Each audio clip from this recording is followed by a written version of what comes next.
Odd. Weird. How is that weird? Hello. I'm just kind of discombobulated here. What do we have? I get to go like this, and it's 10 o'clock where I am recording from, broadcasting to you on this beautiful here. Here it's very sunny. Here the temperature is very, very respectful and pleasant. And so it's a great kind of way to say goodbye to January and look over the corner at February. So cheers, everybody.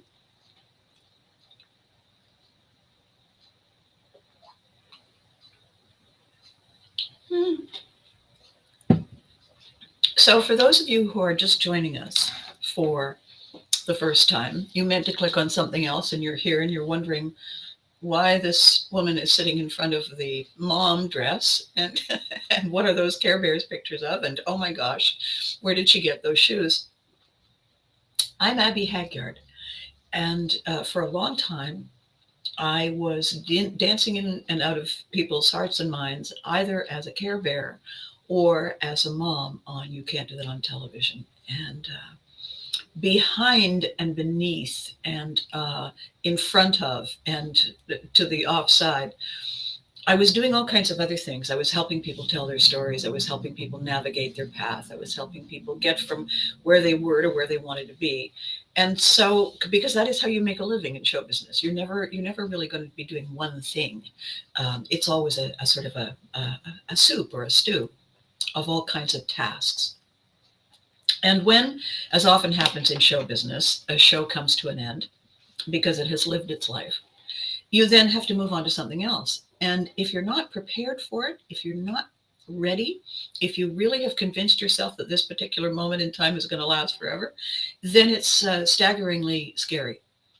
And as we have all navigated a pandemic, as we have all seen an assortment of uh, wars and disagreements and lines drawn in sand in places that it wasn't happening in our lifetime, everything can feel very unsettling. Everything can feel as though the ground isn't safe beneath our feet. And everything can also feel, well, good morning, Freddie.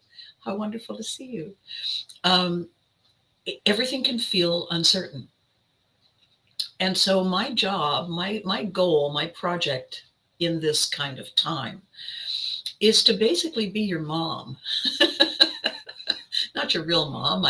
I'm not going to be giving you a difficult time and grounding you if you don't clean your room. However, um, I'm mentoring you. I'm helping people see a bigger picture.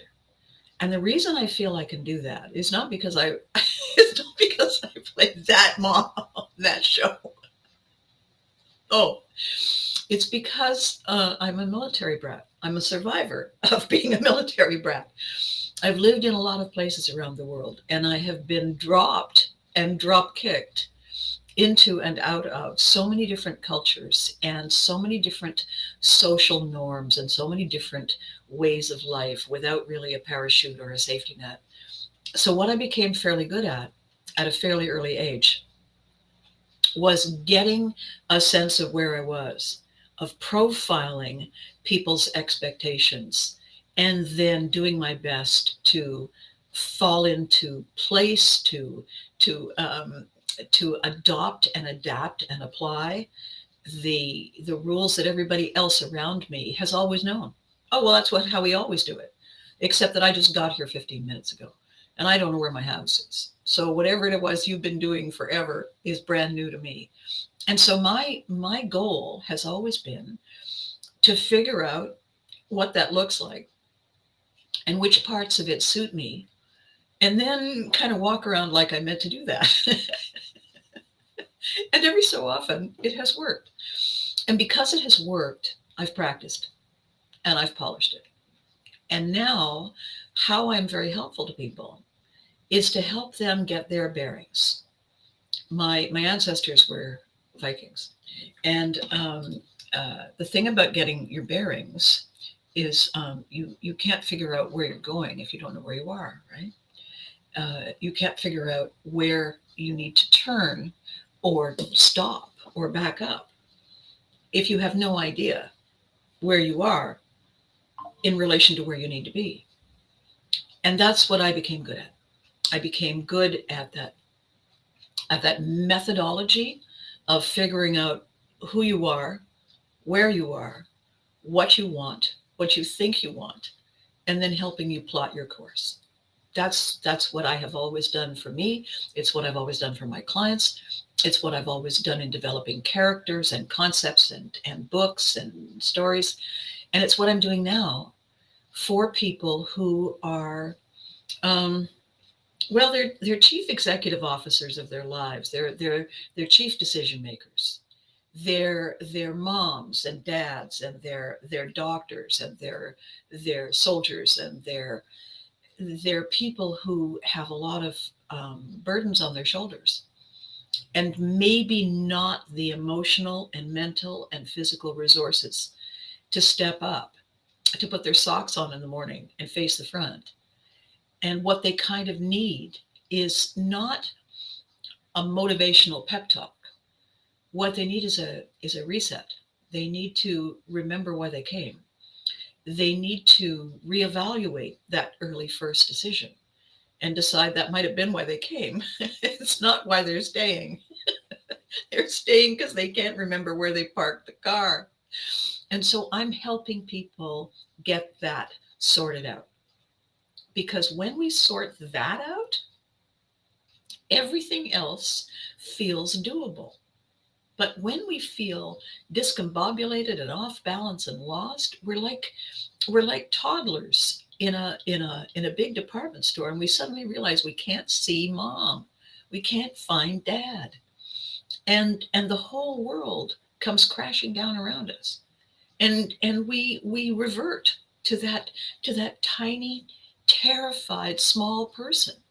Even though we may be 50 years old, we may be 35 years old, we may have it all going on until 20 minutes ago when it hit the wall, boom, and it broke, and now we got nothing. It's terrifying. And the thing is, we're embarrassed that we're terrified. I'm too old for that sort of thing. No, we're not. No, we're not. The inner child is not. And by the way, just in case you didn't know, it's the inner child who's driving the bus, just to let you know. So my job is to get you to a place where you stop screaming, pull you out of the fast moving current over here, just to the side. We have a little get our bearings. What is the immediate thing? And what can you take a breath, put your head down, disease stop. And let's figure out where it is you would really like to be. And then let's get you there.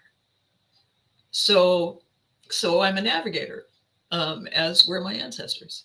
Crazy. So the reason for the videos, I'm doing videos, by the way, for those of you who've just joined us, I'm doing videos every Tuesday and Thursday. I refer to Tuesday as Shoesday for obvious reasons. And I refer to Thursday as Thorsday because the Vikings named many of the days of our week, Thorsday being one of them. So my goal, my plan is to custom tailor your reset. It's a strategic pivotry motion. It's a strategic planning move to give you a tool that fits in the palm of your hand. It's exactly made for you. And then I show you how to use it. Don't hold the pointy end. Hold the part that's wrapped in tape. So, and as a very sweet, dear, wonderful friend of mine said, the problems get complicated. They get insurmountable. They get global in scope. The crazy thing is the solutions are simple. The solutions are small. The solutions are always a simple win. We just have to get rid of the excess around the problem itself. We have to decide which part of the problem is ours to own. And then we fix it. It's fairly simple. You do need somebody who's done it before. Why? Well, we can't see a forest if we are the tree. If I'm the tree and I'm facing this way, I have no idea. No idea. I need somebody saying lots of trees or no trees. We need a guide. We need a helper. We need a mentor. We need someone who has not only got our back, but can see around the back to help us navigate. In many ways, there is a phenomenon. If you haven't ever had a large ship under your command, a lot of people don't realize that when a large ship comes into a port, the port authority sends out a specialist. He's called the pilot officer, and the pilot officer is a navigator, and that pilot officer is familiar with the current currents and the hidden issues in the harbor. And they bring out the pilot officer who climbs aboard and takes over control of the ship and navigates the ship into that harbor. And the captain of a ship doesn't like to give up their command. That's who they are, and it's my boat. The thing is, if they're not familiar with the currents now and the depth now and the hidden oopsies now, they can kill their ship. And so the deal is you need a pilot officer to help you bring your boat into port and dock safely. So in many ways, I'm following in the footsteps of my ancestors. I'm helping you navigate your boat to safe harbor.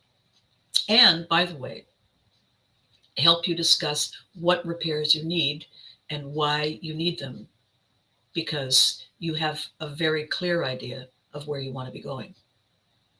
Cool job, right? Kind of a mom thing, really. So that's the backstory for those of you who are just joining us. And the reason I say that is because I've noticed quite a few more people interested in watching the videos. And I've also started posting them on LinkedIn. They're already on Facebook, as you know. They're already on YouTube, as you know. But now I'm putting them on LinkedIn. So we're getting a whole new kind of group of people. And the goal is to build up our tribe. The goal is to create a conversation among us. Many Guide to Navigating the Roads of Life. Oh, thank you, Freddie.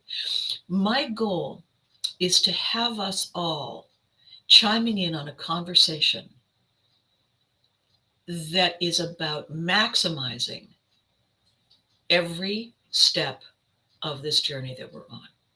Wherever we happen to be stepping onto the path, wherever we are planning to step off the path, from the moment of that first decision to all the decisions along the path and the one to step off the path, my goal is to make it fun and exciting and empowering and feeling safe, feeling that we are heard, that we are seen, and that our contribution matters, that without us, the tapestry is missing a very important, beautiful, glittery thread. That's my job, is to get it all working together and then navigate it and coax it into the flow. So every day that I do these videos, I have a theme, and the theme is connected to this incredible project that I've been working on for 3 years. It's called Pivotry in Motion. A pivot is a thing we all understand. It's an abrupt whoops, nope. And usually it's a very sharp, sudden, abrupt turn in a very different direction. It's not a casual segue. It's not a gradual leaning in. It's a... And my concept is this. Before we can make that physical pivot, before we can come to that place where we say, that's a no, or that's a yes, there is a process that takes place in our brain. And the process is a fluid, it's very, very going on in the background. It's a fluid and gradual recognition that what was not that bad is now not good enough. And when that shift takes place, that shift is almost like a dance. it's a fluid, oh look, oh wait, different point of view, completely different perspective, all new variables. I've defined that as pivotry, as opposed to a pivot. It's like if you are a poet and you write poems, it's called poetry. It is a concept, it's an art form, it is an expression, it is a dance. And my goal with pivotry, and pivotry in motion, by the way, because nothing stands still. My goal with pivotry is to invite people to feel good again, to feel safe again, to feel as though there is possibility again,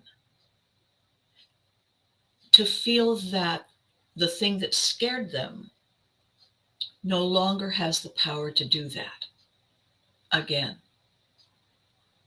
My goal with Pivotry in Motion is to re-empower people.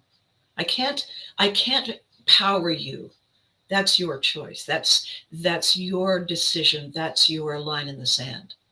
What I can do, however, is show you how it's done and give you the tools and show you which end of the tools to hold. That I can do. And so that is the project, and that is the process that we are all involved in. And so these little videos, these are they're snack therapy. They're life hacks. They're insights into this Pivotry process. And every time I talk about one of them, and you take it away and you think about it and you comment while we're talking, or you send me a note later and you say, crazy thing happened at work today. Watch the video this morning and I find myself saying to somebody exactly the thing you said. You planted a seed, Abby. It was amazing, the look on their face. Awesome. So much of what is called motivation is cheerleading, which is great. Rah, rah, go get him. Yeah. The thing is that when you walk away from the cheerleader, there's nobody cheering you on and you don't know how to do the cheers. You weren't at the rehearsal that went sis, boom, ba, throw them in the air. If we weren't part of the learning curve in the cheerleading, we don't know how to do it ourselves, which means we're held hostage. We have to go back for another motivational session. I don't want to hold you hostage. I want to set you free. I want to show you where the tools are. And I want to help you feel confident enough to become curious again, to see what's over there. And I wonder what happens when I do this. I want to bring you to that spot, because then every next step, it's all yours.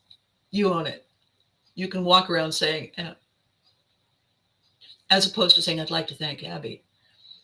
And you can thank me, but I want you to own it so that you can be the one to adjust it and adapt it to not only suit your style, but to suit your current issue and your situations as they come along. You got to be the one who holds the pen. We're going to write our story. You have to be the one holding the pen, which brings us to today's theme. Today's theme in today's video is who wrote your story. Now, we all have a story. We all have several. Some of them we share with people. Oh yes, my people were nomadic. We wandered the deserts. We wandered the plains. We wandered the jungles. We walked into trees often. We swam the mighty oceans. That's a story. Helping others reach the potential. Yes, Pivotry in Motion. What we have with our story, it's a shortcut. It's like the slogan. Campbell's Soup used to have a slogan on the can. And the slogan was, good.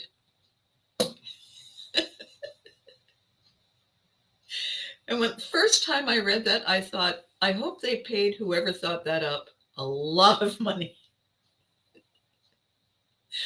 So simple And the touches the inner child, touches us where we live in a way that no other wealth of words and sound effects could, and back music could never, ever even come close to approximating. Good.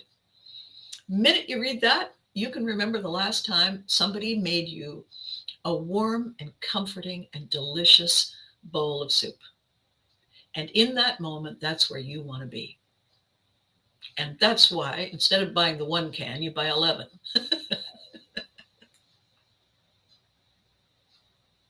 Vikings invented marketing. So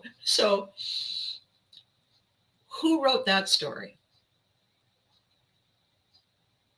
Who was the person they probably didn't pay that much money to, who said, how about this? And we keep it simple. And everybody stared at it. And their inner children all said, yes. And by the way, when's lunch? Can we have soup? Our goal in feeling safe and our goal in feeling valued and seen and heard is to feel like we matter, to feel like the contribution we can make is important, is vital to our happiness, to the tribe's happiness, to our success.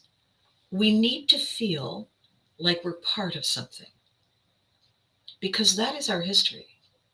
We've been nomads and we've lived alone and we've been hermits. Ultimately, though, we have been safe because we banded together, we bonded together. We were not ever the strongest creature. So we had to find tools, and we had to find survival hacks, and we had to become strategic in the way we thought in order to maximize our limited physical resources. We had a brain that could outthink a lot of other animals. So it wasn't that we couldn't run faster than, it's that we could zig before the other animal thought about it. And then we could zag by the time they figured out zig. We discovered that we had the capacity to think one step ahead. We discovered that we had the capacity to understand the concept of cause and effect. If this, then that. Many animals don't have that. That's a big boost to survival. And the step after survival is thrival. Not really a word, but. And so part of the survival mechanism, part of the legacy that we give to each other, to the newest members, to the youngest members of the tribe, is the story, is the legend, is the lesson. Long before we had written language, we could depict in pictures. When we learned to use words, we could say, and then we turn left here because that is a cliff. And the first step is fascinating, and the last step is remarkably painful. That's why we go this way. And so we all have lived our entire lives with these stories. But before there was Google and Google Translate and Wikipedia, before there were dictionaries, and before there were encyclopedias, and before there were thesauruses, there was somebody saying, once upon a time, a long time ago, or just last week, the ground opened beneath my feet. Don't go there. The reason the question today is who wrote your story is that we didn't write our stories in the beginning. We were babies, and somebody told us, somebody showed us in this tribe of however few of us there are, this is how we hold our toothbrush. This is how we squeeze the toothpaste. This is how we brush our teeth. That's a story. This is how we manage to get food off the plate onto the spoon, and most of it into our mouth, while some of it is, elsewhere. That's a story. The first time I was old enough and my parents gave me permission to spend the night at a friend's house. When I came back the next morning, my mom said, "So what was it like?" And apparently I said, "They squeezed their toothpaste the wrong way." Details are us. And my parents sort of blinked and then laughed. And of course, what I meant, I was really young. Wasn't like I was 46. Um, what I meant was that the where I went for the night and the people I spent my time with, the people I thought I knew well enough that my parents felt it was safe to have me go there, they put toothpaste out of a tube onto the toothbrush in a different way than we did. And since our way was the only way I knew, I automatically assumed that their way was incorrect. Not that it was different, it was incorrect. So they squeezed their toothpaste the wrong way. That became a story that my parents told at every cocktail party function until they were all very old and not going to cocktail parties anymore. And so our stories define parts of us and they anchor us. They make us feel safe. They make us feel defined by things. Where can I find this? Oh, you can find that in the baking aisle. You can find that in the chainsaw aisle, or you can find that in the fresh paint, don't touch that aisle.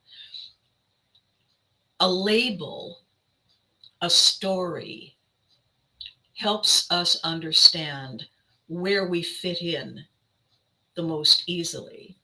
It helps other people understand what we think we're supposed to do when we get there.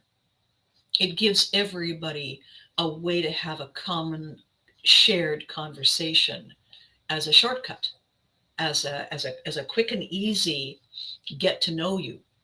That's what the story is for. In marketing and advertising, it's a slogan. Good.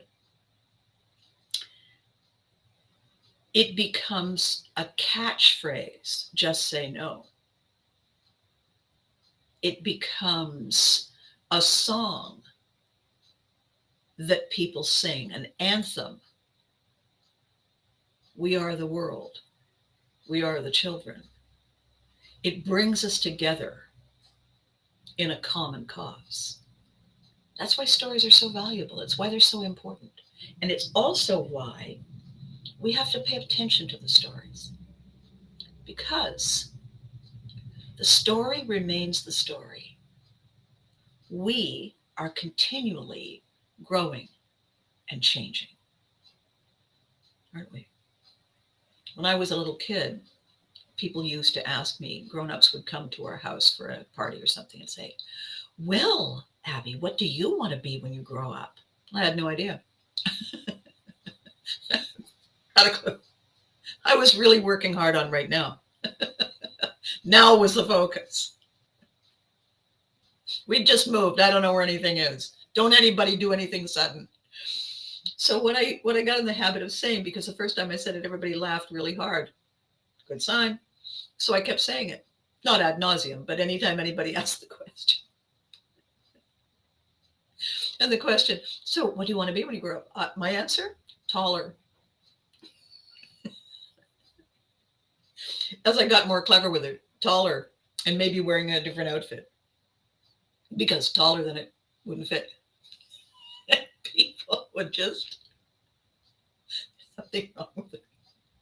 It didn't help, of course, that I was blonde as a child. Pat me on the head. There, dear. Look at my parents. I'm so sorry. I was in early stages of witty. I didn't know that I would have critics.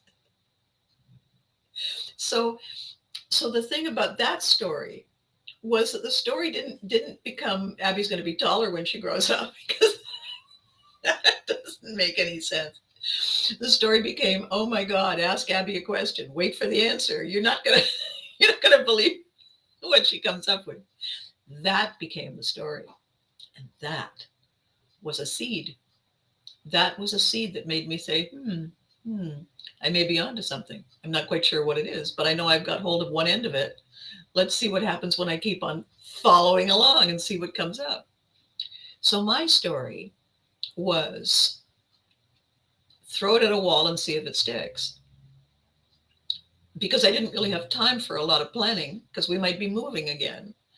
As a result, a lot of the things that I did, and some of the things that I still do, are highly spontaneous. A person says something and I reply without giving it a lot of thought. Sometimes it's really funny. And everyone, including myself, we are all extremely surprised and laugh very hard. Other times it's, tone deaf. And then I have to spend some time apologizing and saying, it's the guy in the back who answers all the questions for me. He's on break. It's his cousin who, sorry about that. So the thing about story, I picked this up to have a sip of coffee.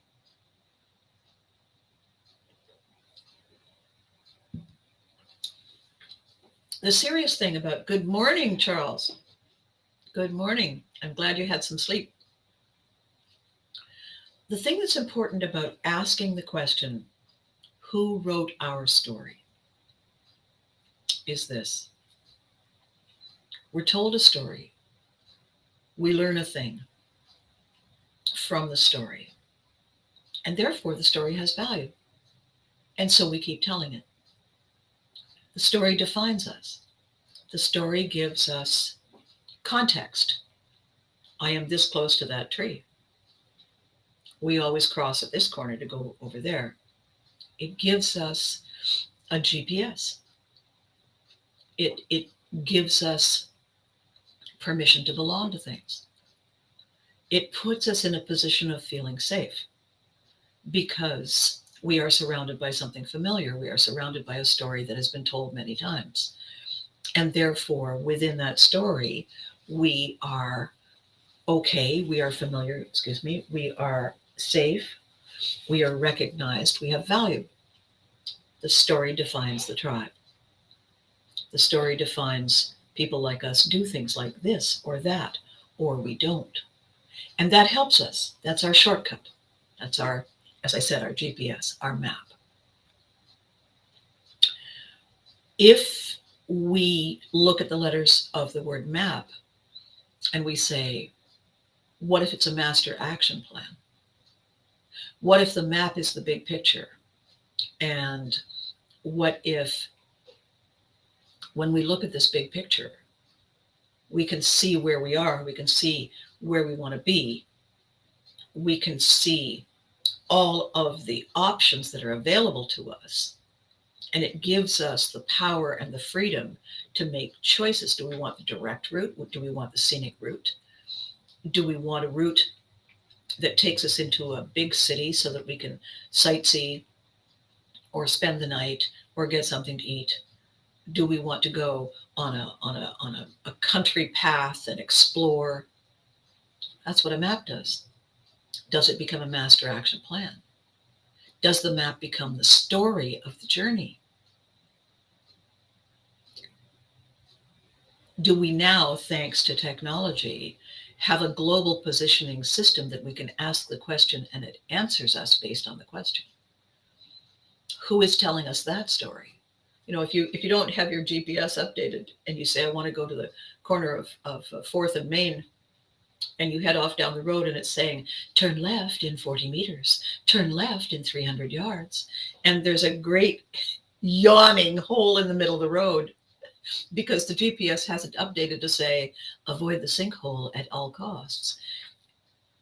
So we have to be participating actively in reevaluating and assessing and updating the story to serve us now, don't we?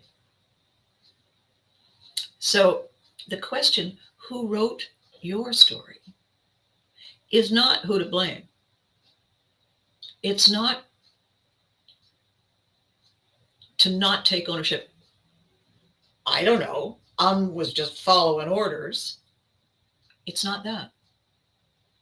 It's to understand why we automatically do things that surprise us when we stop long enough to think about it.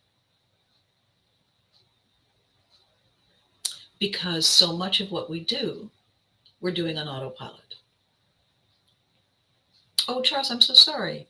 You haven't been feeling well? Well, I'm glad you got some rest. The rest is the best thing, best healer. Um, when we know who told us the story and we know something about that person, we understand their history, their story. We understand the challenges they have faced, the successes they've had, the failures they've had to overcome. Every one of those details about their life, their path, their trajectory helps us understand why they told us the story, why they chose the way they told it, why they shaded the facts with certain values that we may not have. Once we understand it, we can forgive them for setting the wall, setting the path, setting the direction so narrow that it was difficult for us to deviate a little bit, to look over the side and see what's over there. We can forgive them if we understand what was their trigger. If we can truly understand their story, we can forgive them for maybe giving us signals that don't work for us. We can forgive us for feeling upset and scared. And we can say, okay, then, are we curious? Are we hungry? Do we have a real desire for something different? Are we willing to explore it? Do we feel safe doing it? And in asking ourselves all those questions, we are beginning to rewrite the story so that it's custom tailored for us. It's our story. We are making the decision to be the one who holds the pen. We are the one who crosses out a line or a word or a phrase that doesn't work for us and write in the one that does. We have that permission. If we just say, no, I don't like that, and we don't give it a lot of thought, the knee-jerk decision we have in anger, no, I didn't. Yes, you did. No, I didn't.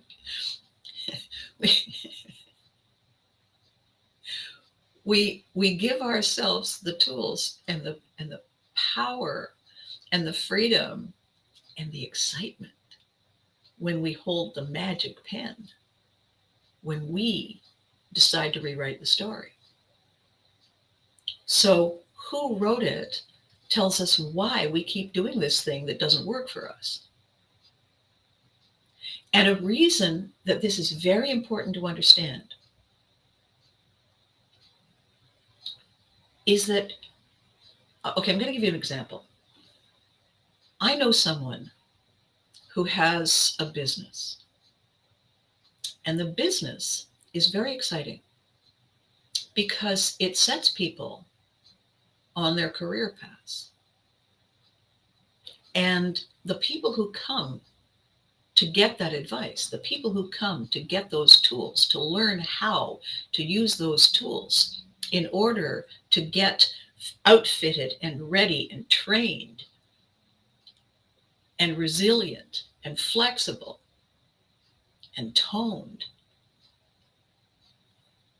all of that becomes part of their story, and they're excited to be setting off. So this friend of mine who has this business, this empowering business, was raised by someone who said, all the people in our family who were the most like you, every single one of them has failed in business. You are just like them. Don't make the mistake they made. Don't try to run a business. Find somebody to look after you and be grateful when you do. And don't do anything to rock that boat.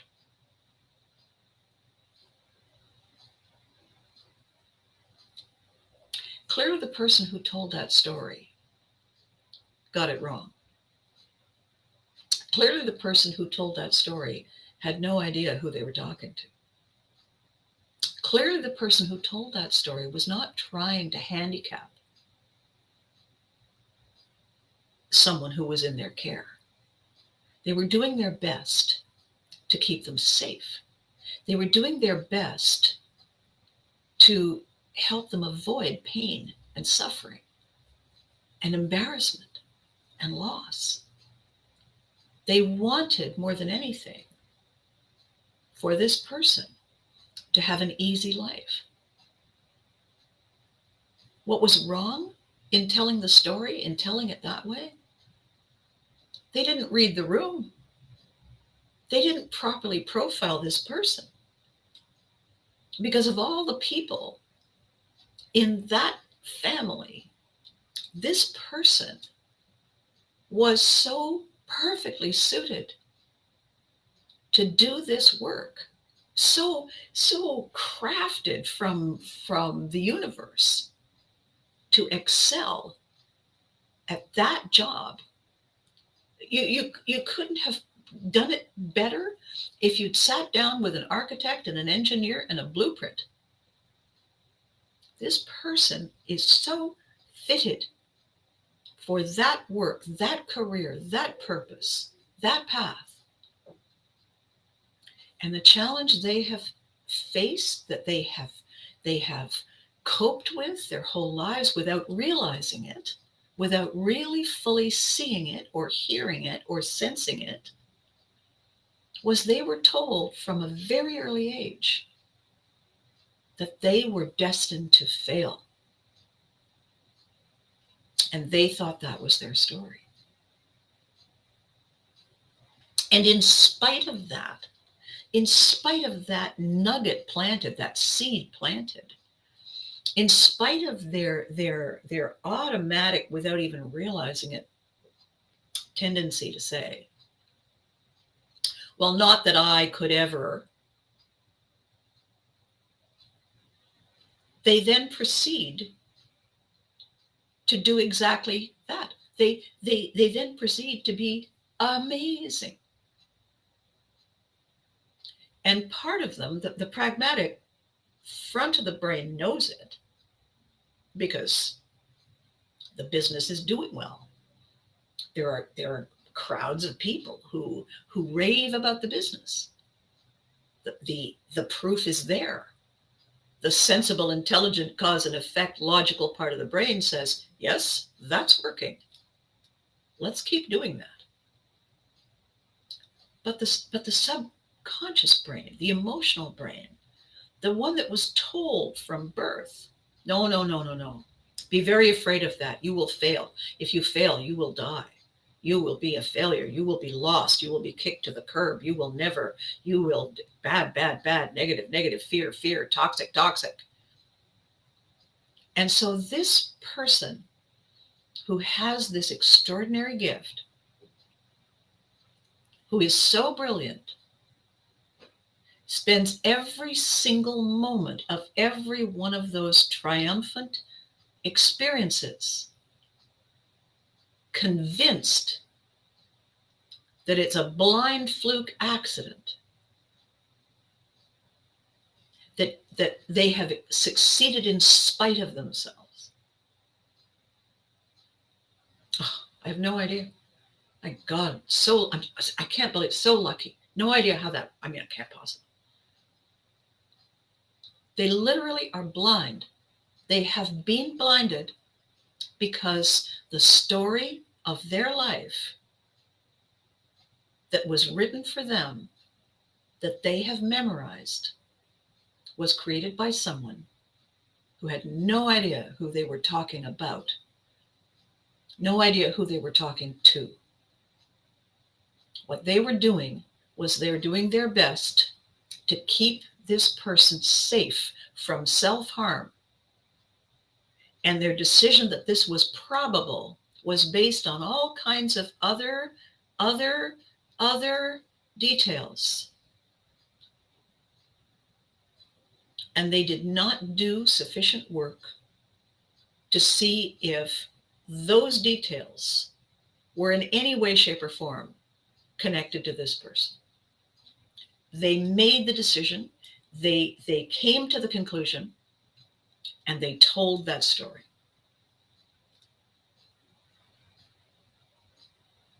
When I first met this person, and I said, has it ever occurred to you that what you were told could have been incorrect? Oh, no. Why would they lie to me? No, not lie. If you add 4 and 3 and you get 11, that's incorrect. Good luck on your taxes. It's not a lie. It's a lie if you say, I certify that I've had all these numbers checked and they are verified to the best of my ability. Really? You verified that 4 and 3 were 11? You did? How'd you do that? No, you made an assumption. You weren't thinking. You didn't verify it. So I certify? Yeah, that's incorrect as well. You did not certify. You did not double check. You said, for heaven's sakes, how can I get it wrong? Everybody knows that 4 and 3 are 11. Until somebody says, no, here's 4 peanuts and here's 3 reasons. Add them up. What do you get? Trail mix. Yes, but what?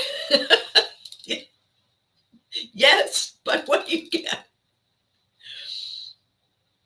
Oh my God. You only get 7.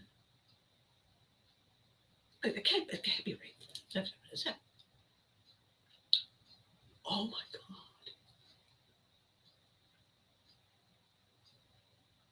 This brilliant friend of mine, who is a professional therapist, said the tragedy of life is that the problems become so complex when the solutions are so simple. So today, in this video, I want to ask you a question. I actually want to ask you 2 questions. The first one is, of course, who wrote your story?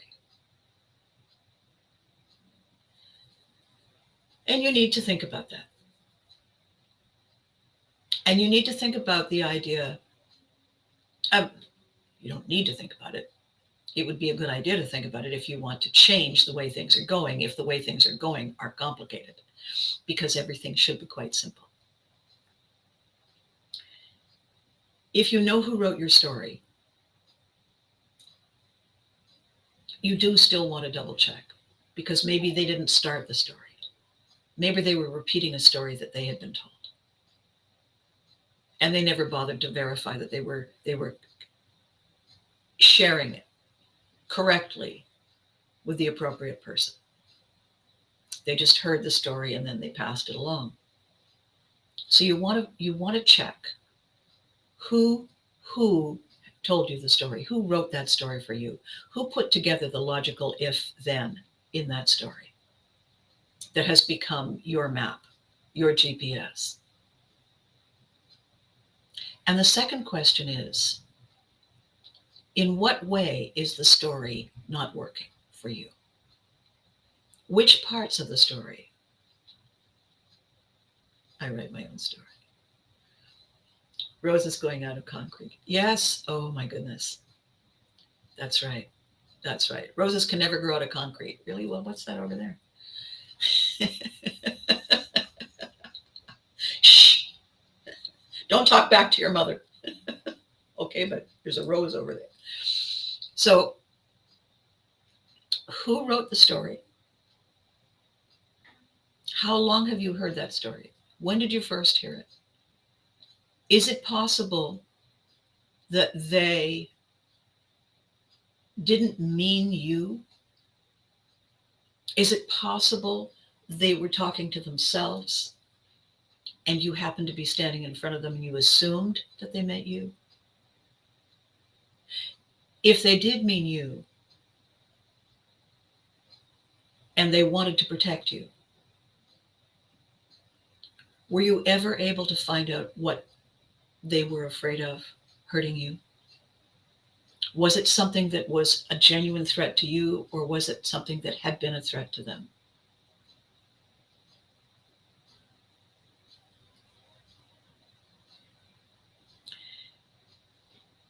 And the second question is, when was the story written? And the when, so who also explains why and what. When is very important. And I'll tell you why. Because things change. We change. We evolve. We grow. We develop new tools. We develop new understandings of things. We want and need and have different solutions to things. Before the printing press, everything was written by hand. Before a pen, everything was etched in stone. Big stone, small rock, scrape, scrape. We no longer need to scrape things rock to rock. We can do this. We can pick up a keyboard. We can use a phone. We can still use the primitive first method. Me tell you, you tell them. Me listen to you tell them to make sure you didn't change the essential point of the story by accident or design. When was the story told? Matters. I'm going to give you a really crazy example. And it's pretty profound because it's right now. It's really right now. We have always been taught, because the human animal is weak compared to, I don't know, a rhinoceros or an elephant, a saber-tooth, whatnot.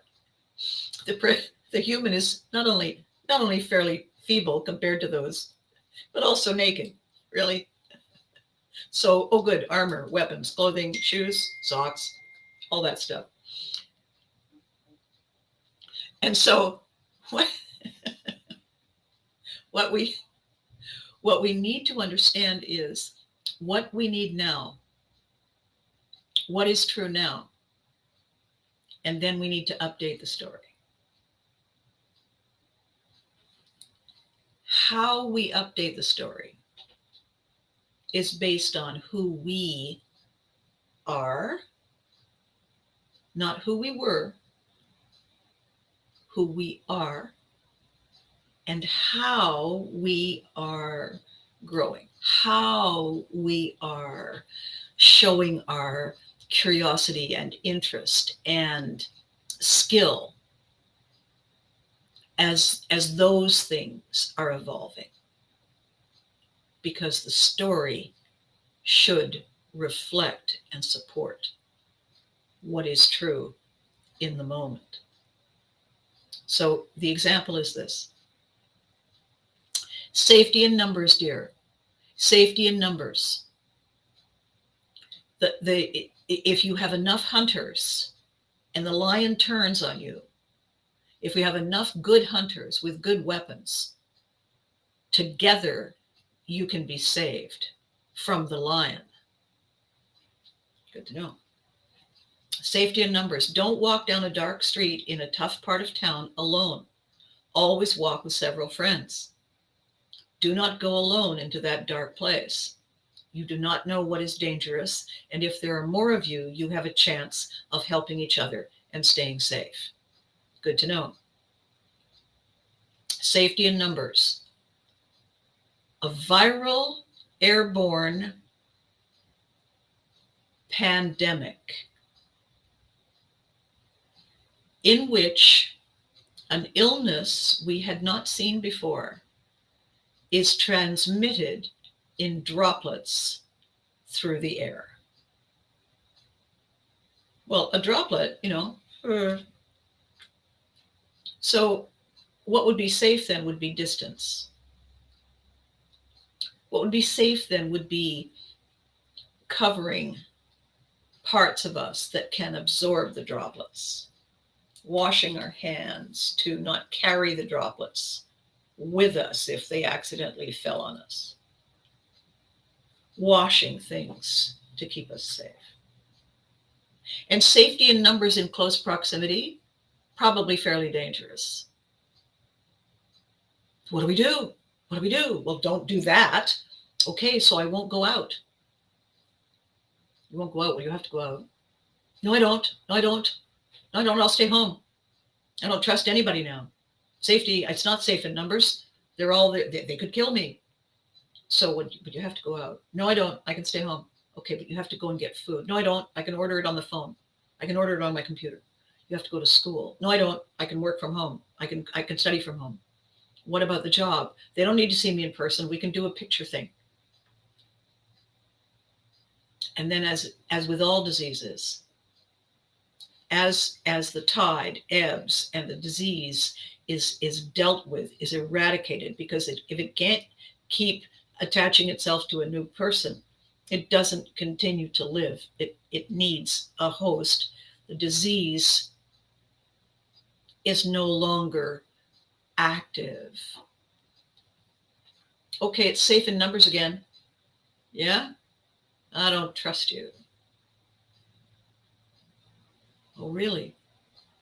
So what's the story now? How can we be the social animal that we have always been? How can we live the kind of life we have as a culture, as a species, always lived, if we can't congregate in numbers? How do we redo that? How do we reconfigure the seating patterns in a stadium? How do we reconstruct the seating on public transportation?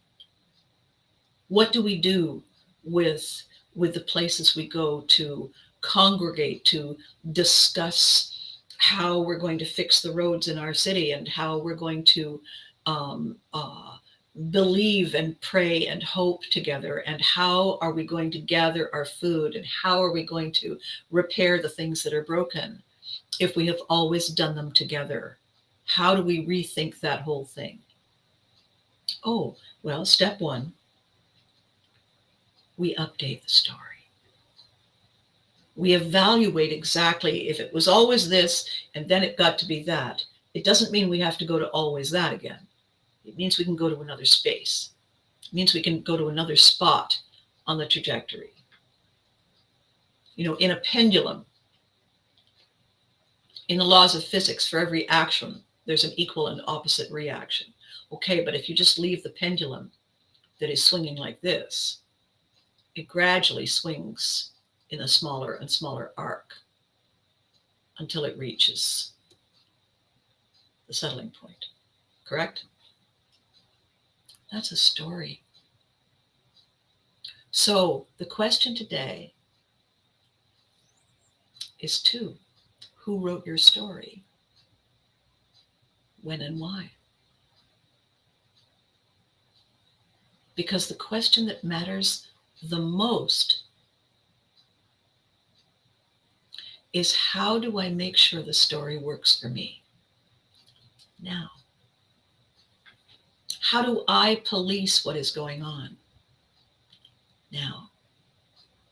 And the challenge in doing that, because that's frustrating, that's terrifying, that's confusing, that is, I don't even know where to begin. I. You need somebody to come put the hand on top of your head so you can stop spinning. The answer is that you need somebody who can see the forest. We can't see the forest because we are the tree in the picture. At half the time when something hasn't gone well for me, and somebody said, "Do you know what was wrong?" Yes. The picture of that, I was in it. That was the problem. I should not have been in that picture. I should have been over here. I should have been coming in after whatever that was, or before. We cannot see the forest if we are the tree, because the tree is, by the way, facing that way. So whatever the forest problem, whatever the toxic energy, whatever the confusion, whatever the, oh, look, tsunami, if we're facing the wrong way, then somebody needs to help us.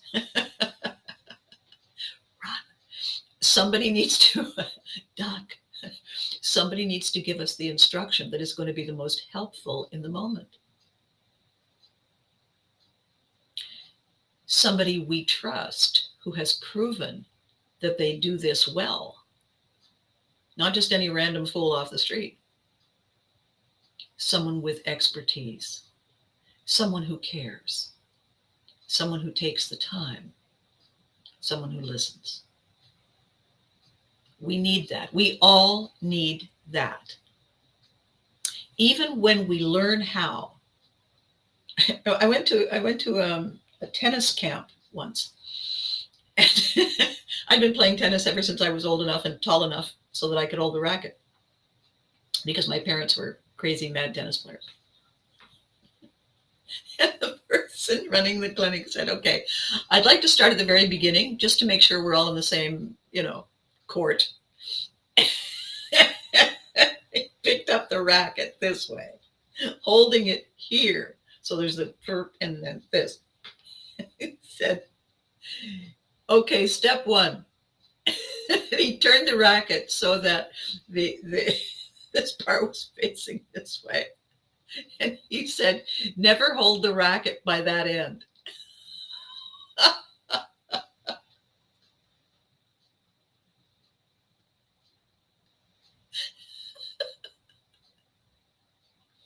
I'm standing there looking at him. And he said, some people were laughing. Some people were kind of looking at the racket. I'm looking at him and he said, okay, now I have your attention. And I thought, clever man. Now I have your attention. Let me write that down. So he turned around, he picked it up by the handle and he said, here's why you don't hold the racket by that end. He said, first of all, it's hard to fit your fingers in between in the little squares. And secondly, it's really hard to hit the ball with this. On the other hand, if you hold it this way, it's easy to hold and you got so much more surface on this end to hit the ball with. And I came home and my parents said, how was tennis camp? And I said,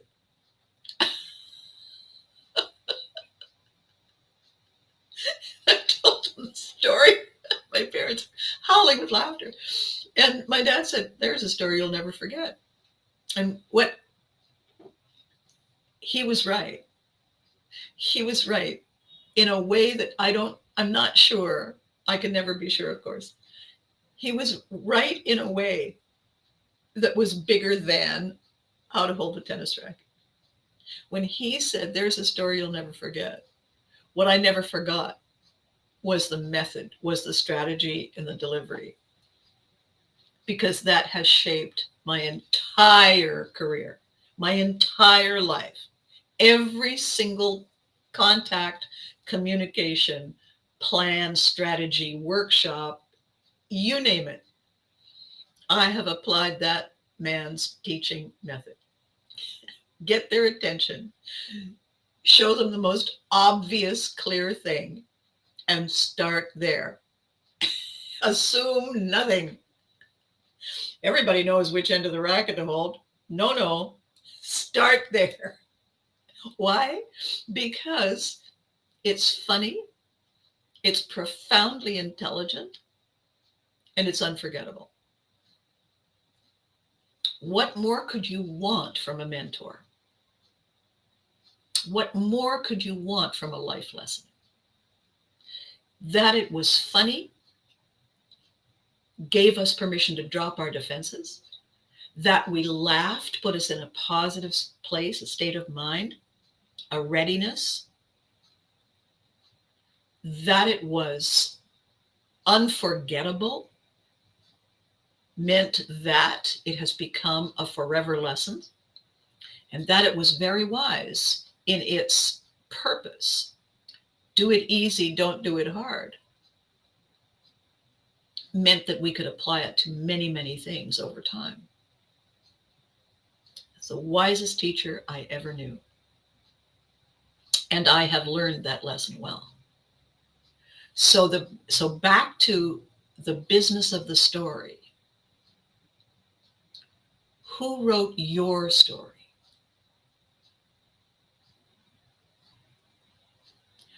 Were they really writing it for you?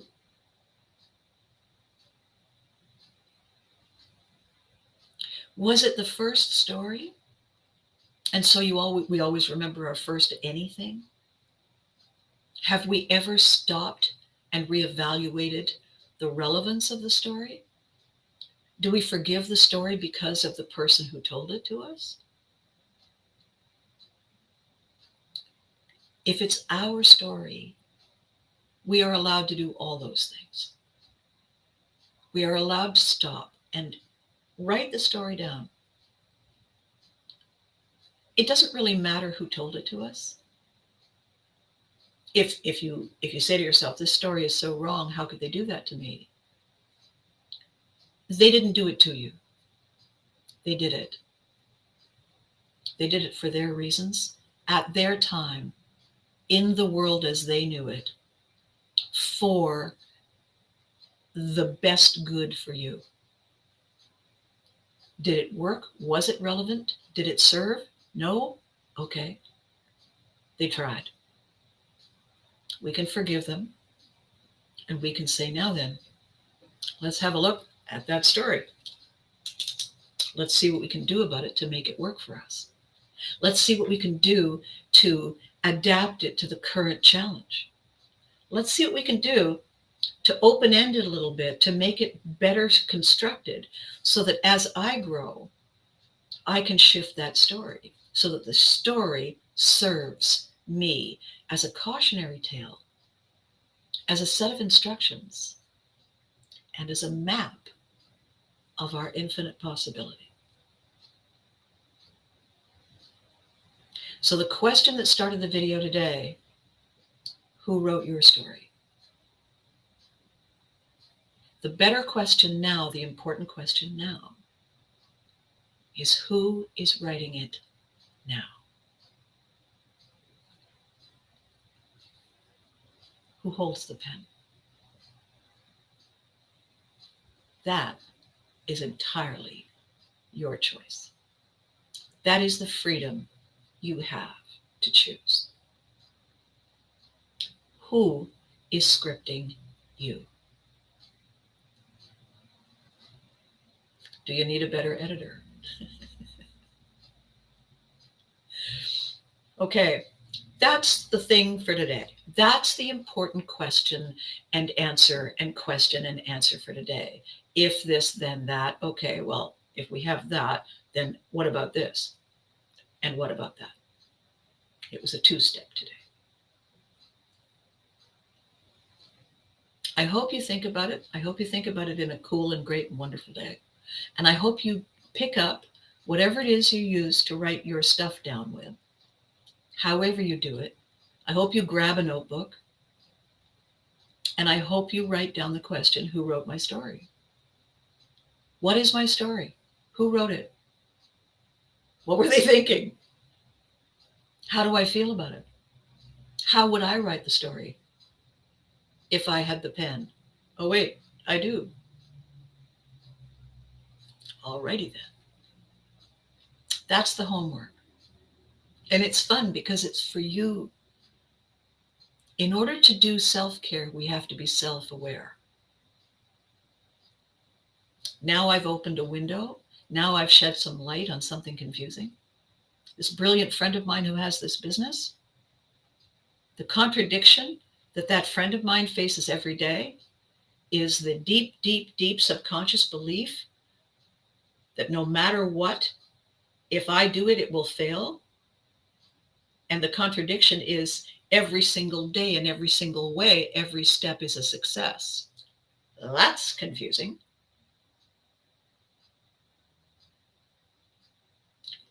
Don't let that be you anymore. And if you have questions, you know where to find me. Okay? I am so glad you came today. I am so glad we had a chance to put this out there, stare at it on the page, and go, huh. And remember that GPS, while it stands for Global Positioning System, it also stands for goals. It also stands for promises and plans. It also stands for survival and success. And you get to choose. You get to choose. And if you need help, mentor mom over here. So until Thursday, when we have a really, really cool video and a really, really cool subject to cover, until between now and then, the drill is this: be good to you. Why? Well, because you're always with you and you deserve it. And the other instruction is hug your loved ones because they deserve it too. Thank you so much for watching. If this was cool, tell your friends. Go on YouTube, subscribe, help me get my numbers up. And I'll see you on Thursday. Bye for now.